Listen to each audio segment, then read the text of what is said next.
We are in Perry North with Eric Milliron, right? That's correct. That's correct. We're in Perry. Oh, are we in Observatory Hill? We are in Observatory Hill, but defined by city planning, Perry North, but nobody calls it that. Why does the city call it Perry? I don't even. That where the Holy Grail is, or two unanswered questions. Yeah. It's. I'm assuming it probably has to do with the legal tangle that it would be to change. I can't imagine it's that difficult. Well, there's probably never been a lobby or a grassroots push to change it. Yeah. It's something we all live with. But the street signs say Observatory Hill. The people that live here say Observatory Hill. But if you look at city planning maps, it says Perry North. they'd have to change all those maps. That's an expense. They would have to change all those maps. Police uniforms, maybe, if it says Perry North in it.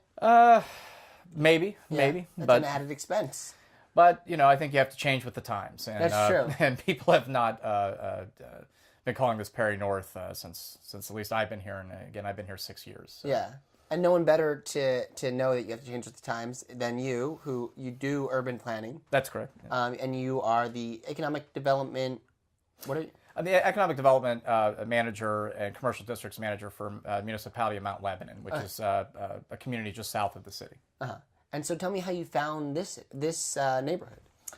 Well, when I moved to Pittsburgh in the late 90s, I went to school for urban planning. So when in college, we studied the city extensively. So we did numerous tours. So I first was turned on to Observatory Hill.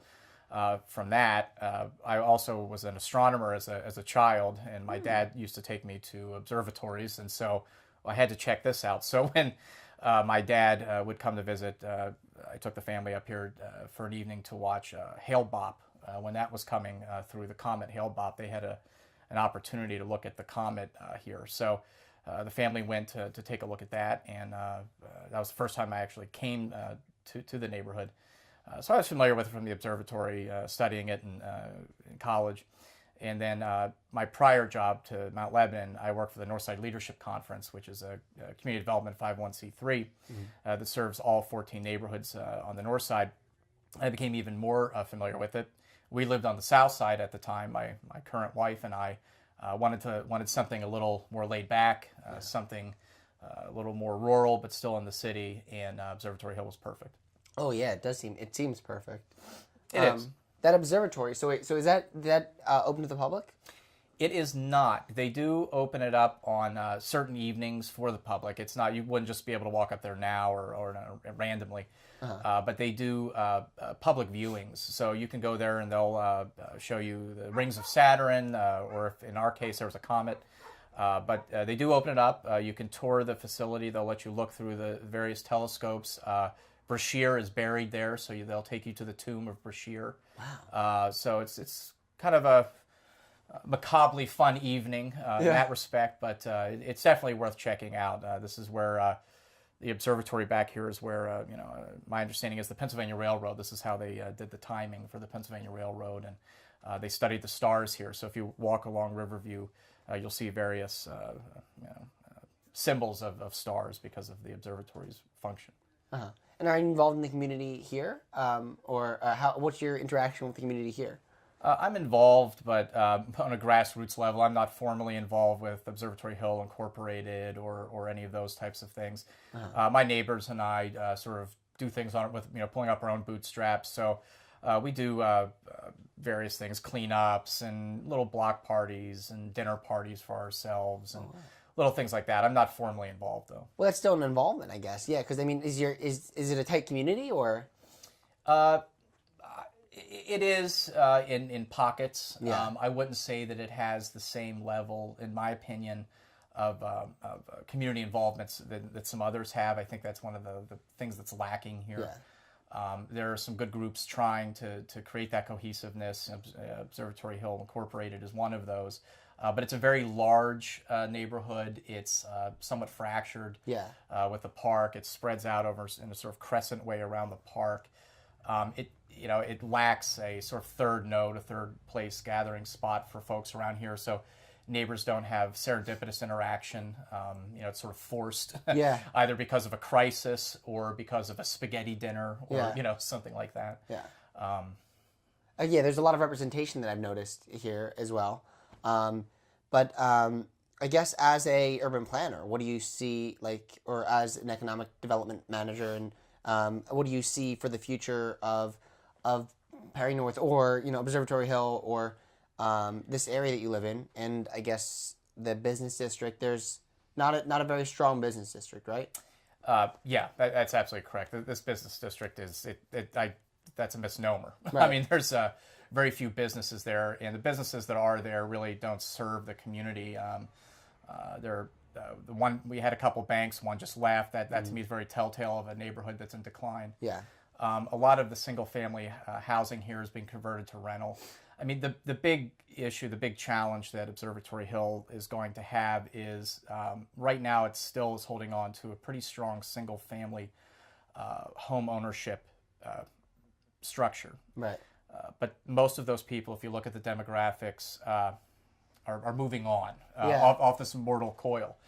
And you're going to have a situation, and we're experiencing that now, where a lot of these homes are either sitting on the market or being turned into rental. And so we're losing the single-family home ownership. We're also there's a significant challenge with schooling here. I'm the father of a 5-year-old, and we're moving.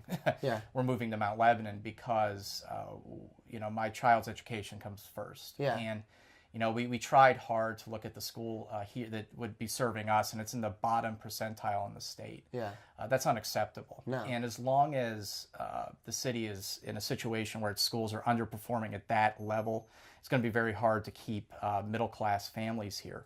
So you have a sort of a tsunami, in my mind, approaching this neighborhood, that it's going to be critical that the folks that are committed to the neighborhood look at the hard facts and start strategizing around those facts, how to retain more younger families, how to make sure that as many of these homes don't transition into rental.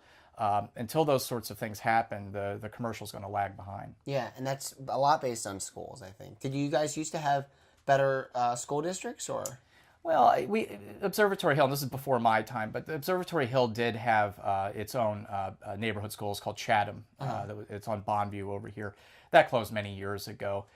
So then the children here were then sent to Northview, which was just an awful grade school, in my opinion. Yeah. And the numbers bear that out. Yeah.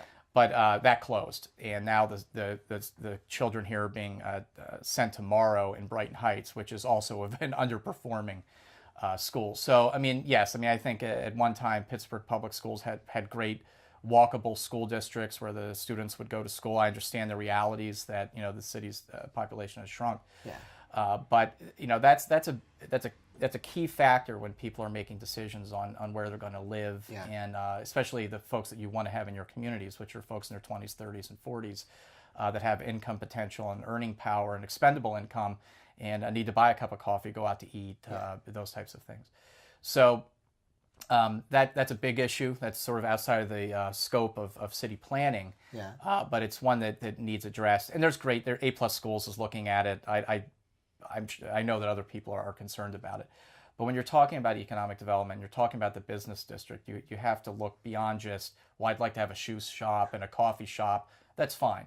I think the business district could bear a coffee shop or something like that. I think that would work here. Yeah.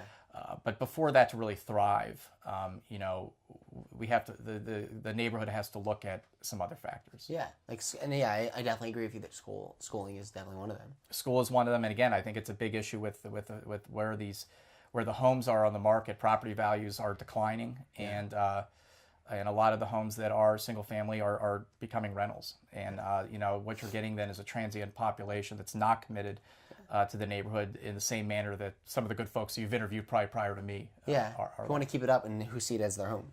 Correct, and want it to be their home into perpetuity. Yeah. Well, thanks a lot for taking the time to talk to me. Thank you. This is whatever the name is, Perry North or Observatory Hill or this Riverview Park. It's all really beautiful, and I think that anyone would be happy to have a home here.